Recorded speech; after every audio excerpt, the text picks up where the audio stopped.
Voltamos com a notícia de frente. Olha, líderes do Fórum Sindical e o primeiro secretário da Assembleia Legislativa, o deputado Eduardo Botelho, discutiram ontem, terça-feira, a previdência dos aposentados e pensionistas de Mato Grosso. Além disso, também foi discutido o pagamento da RGA. Vamos acompanhar com a Luciana Gavilha. Sindicalistas e o deputado Eduardo Botelho concordam em alterar o projeto de lei que determinou a nova alíquota de 14% para aposentados e pensionistas de Mato Grosso e também para pessoas com doenças raras, que totalizam 700 servidores no estado. Se trata de mais uma rodada de negociações que inclui também o retorno do pagamento da RGA. O descontentamento com a revisão é a ausência do pagamento há pelo menos nos últimos 3 anos. Em relação à alíquota da Previdência, o deputado não apresentou nenhuma proposta, pois vai aguardar o próprio governo do estado enviar simulações, dados e propostas. Vamos continuar com esse diálogo aberto aqui com eles, com o governo, para nós chegarmos aí em algo que possa trazer benefícios para os servidores de nativa e também para os aposentados. Assim que o governo encaminhar a reformulação, a Assembleia Legislativa vai discutir com os líderes sindicais. Esse compromisso foi firmado com eles nesta reunião, que foi apresentada também a perspectiva de que as simulações sejam enviadas até o final desta semana. Até sexta-feira o governo deve apresentar algumas simulações para nós e o governo vai encaminhar isso para o Conselho da Previdência. Uma vez aprovado nesse conselho, onde tem representante dos servidores lá, e aí ele encaminha para a Assembleia Legislativa para aprovar o projeto. Esse trâmite tem que ser dessa forma, só assim o projeto vai ser legal. O Fórum Sindical não vai fazer a construção de uma nova proposta para o governo de Mato Grosso ou mesmo para a Assembleia Legislativa. O que os dirigentes desejam é que volte a Mato Grosso a regra anterior para as pessoas que têm doenças raras ou graves e também para os aposentados. Para os aposentados e pensionistas, descontar acima de 6 mil do teto da Previdência, do regime geral. E para os acamados, os por invalidez, voltar ao que era o dobro do teto da Previdência. Só isso. São pessoas por trás desses números que têm câncer, que têm uma cardiopatia grave, que estão ali no leito de morte e de repente passaram a ser tributados. Os números também são muito irrisórios perto de um orçamento geral do Estado. São cerca de 700 pessoas, um número muito pouco para se considerar inviável para o governo voltar à regra como era anteriormente. Bom, querem comentar? Sobre a RGA? O Supremo Tribunal Federal já decidiu, né? Eles já decidiram lá. Eles referendaram lá toda essa lei complementar, né? Que foi colocada aí pelo governo federal, né? Que foi uma exigência lá do Ministério da Economia. Olha, nós vamos liberar dinheiro aí para estados e municípios. Só que eles têm que colocar lá uma fechadura na boca do caixa para não aumentar os custos, principalmente com as despesas correntes, é isso? Eu falei sobre esse assunto ontem. Falou ontem, exatamente, foi destaque ontem. E aí é o seguinte, aí existe o risco, né? Se os estados descumprirem essas regras, o servidor merece a RGA, lógico, é a reposição do salário dele, né? Por aquilo que a inflação comeu, né? Então é o seguinte, direito líquido e certo. Só que tem uma decisão judicial, está colocado em risco, inclusive, a RGA aí do Poder Judiciário, né? Que o pessoal lá da Assembleia resolveu passar a mão na cabeça do Judiciário, né? Aquela política de boa vizinhança, enquanto eles bateram duro nos aposentados, né? Que não tem dinheiro nem para comprar remédio. Agora é o seguinte, o deputado Eduardo Botelho faz parte de uma comissão aí, que é formada por 5 deputados, estão tentando resolver o problema dos aposentados e dos pensionistas naquela questão do desconto vergonhoso de 14% da Previdência em quem trabalhou 30, 40 anos e que ganha pouco, né? Que poderia ser lá naquele teto do INSS, e é por esse caminho que estão tentando resolver. Agora a RGA, nesse momento, antes do final do ano, vai ser difícil, a não ser aquela que ficou lá, engavetada, do governo Pedro Taques, né? Ele não pagou, né? Essa daí não pode ser paga. Deixa eu colocar essa participação, porque a gente estava bem apertado para ir para o break, para o intervalo. Vamos aqui com essa participação do telespectador. Bom dia, o hospital de campanha não seria solução, pois tem leito de enfermaria. Temos sobrando, tem que construir UTI. Outra coisa, tomógrafo e uma unidade básica não é simples. Precisa de uma sala preparada, funcionário, isso é inviável. Eu trabalho numa unidade básica de saúde. E aí, comentando a nota que o secretário Gilberto Figueiredo enviou. O que o Sindmed falou, gente? Que o hospital, estava até falando isso para o Lúcio e para o Haroldo no intervalo, o hospital de campanha não é a mesma coisa, segundo o Sindmed, o que seria? Ele seria ali uma retaguarda dos atendimentos que estão acontecendo nas UPAs e policlínicas. A pessoa que vai lá buscar atendimento, que está um pouco ruim, que precisa de um oxigênio, não muito, mas que fica ali dentro da unidade, ocupando uma vaga, superlotando uma vaga, iria para esse hospital de campanha. Ter esse tratamento ali de 1, 2, 3 dias. E desafogaria uma UPA, uma policlínica para outros atendimentos. Quantas pessoas também estão morrendo por falta de atendimento por conta de outras doenças? É essa a crítica. E não é para colocar tomógrafo em todas as UPAs e policlínicas. É para ser uma referência da unidade básica de saúde em Cuiabá, uma referência da unidade básica de saúde em Várzea Grande, como acontece com a Arena Pantanal, para desafogar o atendimento num só lugar, para não ficar concentrado, não ter aglomeração.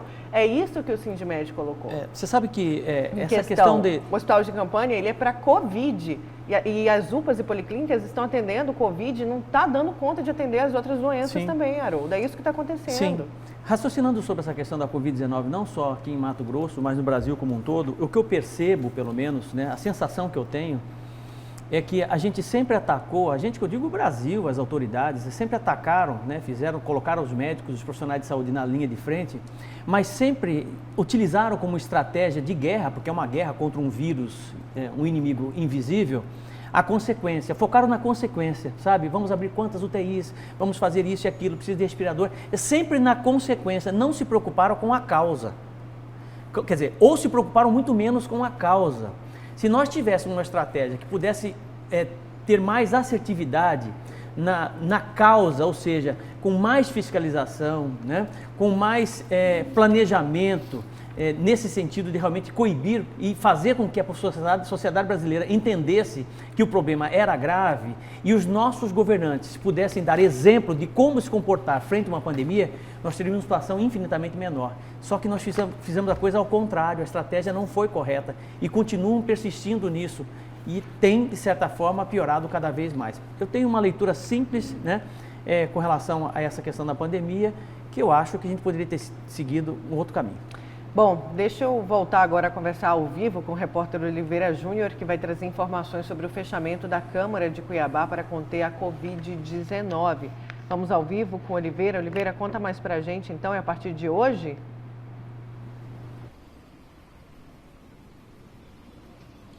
Exatamente, Nayara. A partir de hoje, a contar de hoje, são 10 dias de fechamento total do expediente aqui na Câmara Municipal para tentar conter os casos, né? Apesar de não ter ocorrido nenhum óbito aqui na Câmara Municipal, a Câmara tomou essa decisão para preservar não só os vereadores, os funcionários, mas também as pessoas, já que há um fluxo muito grande de visitantes aqui neste espaço. Nós vamos conversar com o vereador Luiz Fernando, que é presidente da Comissão de Saúde da Câmara, vereador, e também médico, né, doutor? Então, o senhor melhor do que ninguém para explicar sobre essa situação. Quantos casos há aqui na Câmara? Bom dia. Bom dia. Em primeiro lugar, eu quero cumprimentar a bancada, a Nayara, ao Lúcio Sorges, ao professor Haroldo e a todos os telespectadores que nos acompanham. Eu, como médico e parlamentar, faço parte da mesa diretora, presidente das 2 comissões de saúde dessa casa. Já vínhamos praticamente há 15 dias conversando com o presidente, com os demais nobres pares, falando a respeito da triste e cruel realidade que estamos vivenciando em Cuiabá.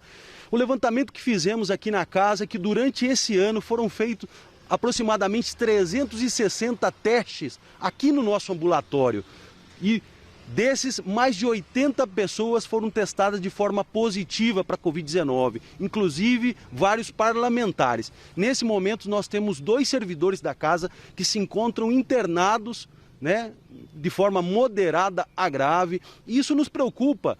Nós somos um exemplo para a sociedade. E, em primeiro lugar, queremos preservar a vida dos parlamentares, dos vereadores e vereadoras e também dos servidores dessa casa e a toda a cuiabania, a toda a população que nesse momento vem à Câmara Municipal em busca de alguma ajuda, de algum auxílio, de alguma situação que precisa ser atendida no seu bairro. As sessões continuam sendo feitas de forma remota, exemplo do que acontece na Assembleia Legislativa, vereador? Exatamente, nós vamos permanecer com o teletrabalho. As sessões elas foram retomadas a partir dessa semana, 2 vezes, será nas terças e nas quintas, porém a casa permanecerá fechada de forma total nesse momento. O senhor acredita que possa haver por parte do governo ou da prefeitura aí um novo decreto, medidas mais rígidas, já que os casos de morte, principalmente de óbito, têm aumentado aqui na capital? Eu acredito que sim. Ainda no dia de ontem, a minha sugestão, não só aqui para casa, mas também para o nosso prefeito municipal, é que ele crie um gabinete de crise dentro. Ele já tem um comitê que trata sobre a Covid-19, mas nós devemos ter, ao meu ver, como médico, como parlamentar, um gabinete de crise, para que possa ser reunido de forma de urgência e tomar essas decisões, como essa que você me acaba de perguntar, vendo a quantidade de óbitos, vendo a realidade em relação aos leitos de UTI, leitos de enfermaria. A Prefeitura Municipal tem feito a sua parte. Foram abertos, o Hospital São Benedito agora é único e exclusivamente de tratamento da Covid-19, nós temos o Hospital Municipal que é referência também, ali se constam, eu estive ali presente na sexta-feira e constatei ali 95 leitos de UTI, sendo 80 leitos adulto e 15 pediátricos e praticamente 100 leitos de retaguardas de enfermaria e mais os leitos do Hospital São Benedito, porém, isso não é o suficiente. O suficiente, ao meu ver, além da vacinação em massa, é a conscientização. Nós precisamos da conscientização da população, que as pessoas permaneçam em casa, se possível manter as atividades em forma de home office e evitar as aglomerações, evitar as festinhas que estão acontecendo ainda, infelizmente, na nossa capital. Uma última pergunta, vereador, que vem inclusive de um telespectador enviada pelo Facebook. Ele questiona a forma como está sendo feita a imunização, a vacinação aqui em Cuiabá, em Mato Grosso. Esse espectador diz o seguinte, que os jovens, as pessoas mais ativas, né, socialmente, economicamente, as pessoas que estão trabalhando, estudando, é que deveriam ser vacinadas primeiro e os idosos depois, porque os idosos já ficam em casa. Então, o que o senhor acha dessa sugestão? É uma sugestão que a mim chegou também como presidente da comissão que fiscaliza a vacina contra a Covid-19, porém, a vacinação, não podemos esquecer que é um programa federal do Ministério da Saúde e os municípios apenas executam, então Cuiabá não está sendo diferente das demais capitais, nós seguimos um protocolo que está sendo feito, inclusive nesse momento eu saindo daqui, vou até o polo central de vacinação, tenho ali uma reunião com a Flávia, que é responsável, e com o Dr. Felipe, que é o secretário adjunto, para que também possamos esclarecer algumas dúvidas. Hoje se chega mais vacina no estado de Mato Grosso. Nós estamos aí bastante esperançosos que essa vacina venha numa maior quantidade, tomando que Mato Grosso é um dos estados que menos vacinou até o momento. Isso não depende só da Prefeitura de Cuiabá. Devagar, né? Muito devagar, muito devagar. Então, por isso, até foi aprovada uma lei aqui nessa Casa de Leis, onde nós autorizamos também o prefeito municipal a participar de um consórcio para compra da vacina. E nós também, como vereadores, como parlamentares, estamos também dispostos também a, se for possível, abdicar até da verba indenizatória ou de alguma emenda nossa para que possa ser comprada a vacina aqui no município. Já tem ideia de qual seria essa vacina e onde comprá-la? Ainda não. Está sendo feito vários estudos. Nós, como Casa de Leis, não podemos fazer essa compra tem que vir direto do consórcio. Então nós estamos aguardando o parecer da Prefeitura para que possamos unir força. Eu digo que é momento de união, não é momento de desavenças, é momento de unir forças. Câmara Municipal, Prefeitura, Governo de Estado, essa é a minha visão.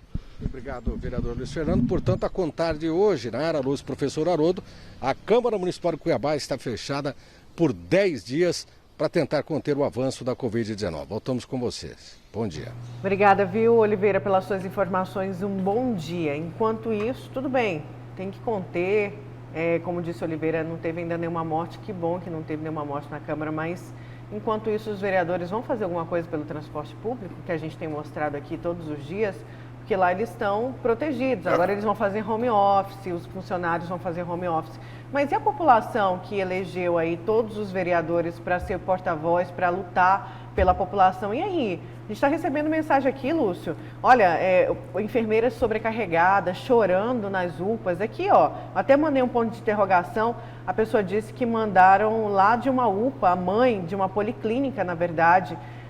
Tá todo mundo amontoado aqui, vão fazer tendas para pegar mais pacientes, não tem gente para trabalhar, estão sobrecarregados, a enfermeira está chorando aqui. E aí, transporte, UPAs, policlínicas, os vereadores vão trabalhar aí durante esse período? Em prol da sociedade? Para responder o seu questionamento aqui, eu vou tentar aqui ser porta-voz de uma boa parcela da nossa sociedade. No poder público não tem problema. Não tem problema. Está aí, ó, fechou quantos dias? 10, a Câmara? 10 dias. O Tribunal de Justiça fechou tudo. Fechou todas as comarcas, não foi isso? Foi. O Ministério Público também. Em home office, não é isso? O Poder Executivo, a Assembleia Legislativa, é o seguinte, para todo mundo, para toda essa gente aí, se chover, se fizer sol, né? Se tiver tempestade, se cair granizo, o dinheiro está na conta.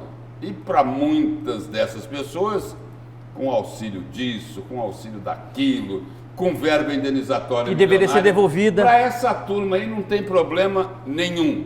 O problema é para a classe trabalhadora. Aí eu volto lá no ônibus. É para aquela ali, ó, para aquela classe, daquela foto que você mostrou agora há pouco, que é a imagem de todo dia, com o trabalhador amontoado dentro dos ônibus do transporte coletivo. É difícil resolver? Mas dá para resolver. Basta ter vontade política. É isso? Né? Basta ter vontade política. Só que os governantes, eles ficam preocupados com outras questões. Tem gente aí, é o seguinte, discutindo política no meio dessa pandemia. Não é isso? Discutindo política eleitoral. Pensando em 2022. Não é um só não, é muito mais. Enquanto isso, Lúcio, olha aqui, até os hospitais, o colapso é nos particulares também. Hospitais particulares estão fechando as portas. O Jardim Cuiabá e o São Judas Tadeu chegaram no limite de atendimento, fecharam o atendimento de urgência e emergência porque não consegue mais atender a população. Isso não é só no público, o particular também está sem vaga, está tudo colapsado, mas para os vereadores está tudo bem, né? O transporte está ótimo, estão em casa, ok. Eu esperava aí nesse link o vereador falando, a gente não está aqui, mas vamos estar ali, ó, na Praça Alencastro, fiscalizando e cobrando para ir todo mundo sentado no transporte. Não, aproveitam que vão... Mas está coisíssima nenhuma. Por que eles não vão lá para dentro do ônibus? Por que eles não vão lá para dentro do ônibus? Para exigir, não só aqui em Cuiabá, não. Lá em Várzea Grande também, porque o problema é o mesmo. Sim. Vão lá para o pátio das transportadoras, né, do transporte coletivo. Vamos lá para o pátio para ver se realmente tem 100% da frota rodando na cidade. Vamos fiscalizar lá. Isso. Né? Haroldo, o presidente da Comissão de Saúde disse sobre a vacina, né? Que a Câmara aprovou para Cuiabá comprar vacina. O seu destaque é sobre isso, mas de Várzea Grande. De Várzea Grande. Existe uma distância muito grande, né, entre a intenção para a efetivação dessa atitude feita aqui em Cuiabá, por conta da aprovação de um projeto de lei na Câmara, né, para a compra de vacinas. Várzea Grande, da mesma forma, entrou nesse consórcio, nessa frente nacional de prefeitos. São 685 prefeitos no Brasil todo que se reuniram no começo de março para poder comprar vacinas. A intenção deles é comprar vacinas, né? Claro que a intenção política, à luz da opinião pública também, politicamente, é extremamente correta, é bom, sem dúvida alguma, mas lá no fim da fila, no fim da fila, para poder obter essas vacinas, né? Lembrando que a prefeitura pode até fazer aquisição de vacinas, como em Belo Horizonte, por exemplo. Betim está fazendo o Sputnik V, Belo Horizonte fazendo o Sputnik V, comprando vacinas, né? Para que essas vacinas possam chegar até aqui, e se chegarem por conta dessa compra feita pelo município, elas vão fazer parte do conjunto de vacinas do Ministério Público, do Ministério da Saúde, ou seja, ela não vem direto para o município. Essa é uma condição que foi dada pelo último ministro da Saúde, Eduardo Pazuello, né? Tem que entrar dentro do Plano Nacional de Imunização todas essas vacinas que poderão ser compradas por esses municípios, por esses governantes. ela entra no Sistema Nacional de Vacinação e a partir dali o governo federal pega aquela vacina, independente se foi comprado por Várzea Grande, foi comprado por Cuiabá, e vai fazer de forma igualitária, dentro da cabeça dele, essa distribuição das vacinas. Então não é tão simples assim, se nós considerarmos... Dentro do plano de imunização. Dentro do Plano Nacional de Imunização, né? Porque parece que assim, o prefeito tem o dinheiro, 5 milhões de reais, no caso do Calil, né? Tem o dinheiro, tem projeto aprovado na Câmara, isso Belo Horizonte tem já pronto, Betim tem pronto, o Rio de Janeiro tem pronto, mais de 600 prefeituras já estão com projetos dentro da Câmara sendo aprovados para aquisição de vacinas. Ótimo, maravilha. Só que não é assim, comprar. Primeiro que não vão comprar, porque as grandes farmacêuticas não vendem essas vacinas para municípios, nem para governos estaduais, só para governo federal. Se for vender para o município ou para governo estadual, é preciso que se tenha em 24 horas, 48 horas, a chancela da Anvisa. A Sputnik V, por exemplo, na medida que ela comunica, está vendendo vacinas para o prefeito Calil ou o prefeito Manuel Pinheiro, né, a Anvisa precisa chancelar isso, essa vacina chega no Brasil, entra pelo Ministério da Saúde, uma vez que já foi liberada pela Anvisa, tá? E vai compor o número de doses no Ministério da Saúde. A distribuição dessas doses compradas pelo município de Betim, Belo Horizonte, Várzea Grande, Cuiabá, vai compor o rol de vacinas que o Brasil, o mix de vacinas que o Brasil tem para poder fazer essa distribuição. Isso tem aumentado. O que está acontecendo com relação a uma vacina? 21 países no mundo acabaram cancelando, eram 4, passou para 5, 6 e de ontem para hoje foi assim, uma leva de países cancelando a vacinação com a vacina AstraZeneca, né? E, inclusive ontem eu comentei dizendo o seguinte, inclusive aqui em Várzea Grande já estão vacinando com AstraZeneca, o Brasil está vacinando com AstraZeneca, a fórmula, o IFA, é o mesmo, né? E houve um pronunciamento da presidente da Fiocruz dizendo o seguinte, muita cautela nessa hora, né? Porque a gente precisa verificar exatamente se tem alguma relação de coágulos com a vacinação da AstraZeneca Oxford. Ontem, no final da noite, já foi publicado que um lote específico, Lúcio, e Nayara e telespectador, um lote específico de produção da AstraZeneca, que não tem absolutamente nada a ver com a produção da Fiocruz no Brasil, é que deu problema. Olha que interessante, né? É que deu problema... Da trombose que você fala? Exato, da coágulos e trombose, né? Só que o laboratório, ele questiona isso, ele diz o seguinte, que esses problemas aí, do coágulo e da trombose, não teriam nada a ver com a questão da vacina. O laboratório está rebatendo, exatamente, isso. Dizendo por que isso, não é por aí, e que aí, de repente, já tem gente falando aí o seguinte, de que tudo isso que está sendo noticiado sobre a AstraZeneca pode fazer parte também de uma guerra industrial. O que acontece é o seguinte, é por isso que ela está apenas suspensa na Europa, né? Ela não foi cancelada, tanto é que a EMA, que é a agência reguladora na Europa, né, da União Europeia, como a Anvisa nós temos aqui, com o FDA americano, né, NHS no Reino Unido, ela não proibiu a vacinação, pelo contrário, ela não proibiu, ela suspendeu a vacinação, assim como a Organização Mundial de Saúde também suspendeu, eles suspenderam a vacinação para que as análises pudessem ser feitas. E chegaram à conclusão que um lote, que não tem nada a ver com o Brasil e com muitos outros países, né, pode ser que tenha naquele lote alguma alteração na fabricação desta vacina, o que a farmacêutica já defende, diz que não tem absolutamente nada a ver. Então é uma guerra jurídica nesse processo todo, né? Tá? E só voltando à questão de Cuiabá e Várzea Grande com relação a esse projeto aprovado no Executivo, é uma segurança jurídica, pelo menos, né? Já é pelo menos uma segurança jurídica, quer dizer, tem dinheiro, tem todas as condições, na hora que realmente houver a oportunidade de compra, né, carimbada pela Anvisa, a Prefeitura poderá comprar. Só lembrando que isso precisa passar pelo Ministério da Saúde, pela Anvisa, né, e que realmente nós estamos no fim da fila. Haroldo, o telespectador faz uma pergunta. Engraçado o vereador falar sobre a aprovação da compra. Alguém avisa que não tem vacina e que não é fácil assim? E aí, Haroldo? É o Francisco lá da Morada do Ouro que manda. Vai ter vacina? Não tem vacina, né? Nós temos praticamente 130 países no mundo que não tem nenhuma vacina, nenhuma dose, zero, né? Só para você ter uma ideia, os 2 países isentos da Covid-19, que você pode ir ao mundo, é Camarões, né? E um outro país que também tem pouquíssimos casos de Covid-19, mas não tem vacina, né? Então existe um déficit muito grande de vacina no mundo, né? Lembrando que os países de primeiro mundo, os países que foram os maiores contribuintes, os que colocaram mais dinheiro no sistema COVAX Facility para pesquisa, para a ciência, Pfizer, Moderna, Janssen, estão recebendo vacina, estão vacinando. O Brasil é o último dessa categoria, porque depositou muito pouco dinheiro na época que foi o último a entrar, ainda conseguiu entrar assim arrastando, né? E com pouco dinheiro. E vai receber uma parte mais pequena. Mas vai resolver o problema da vacina, viu, Nayara? Vai resolver. Até o final do ano, espero. Né? Então o erro foi de quem aí, Haroldo? O erro foi de quem? De ninguém.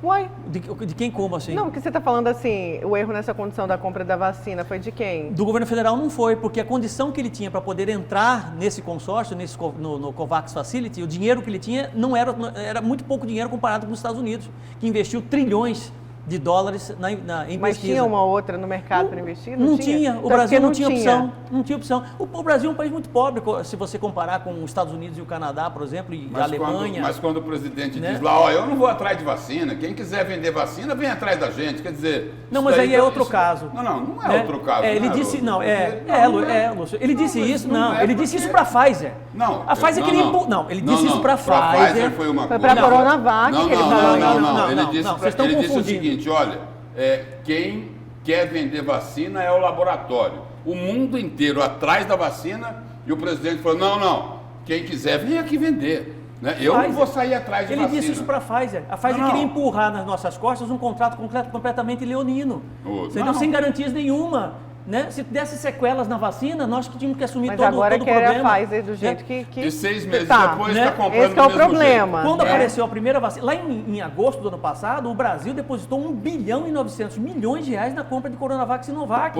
Pesquisa. Podia até faltar vacina, mas a situação, se a postura do governo federal fosse diferente, tanto é que tiveram que mandar o Eduardo Pazuello para casa. Né? Porque é o seguinte, aqui um manda, outro obedece. Né? Então, podia faltar vacina? Podia, né? Mas a situação não estaria tão crítica como ela está hoje, infelizmente. A gente vai continuar falando de Covid, desse assunto, de como que deve ficar, inclusive, daqui para frente, daqui a pouco, após o intervalo. 7h11, a gente já volta.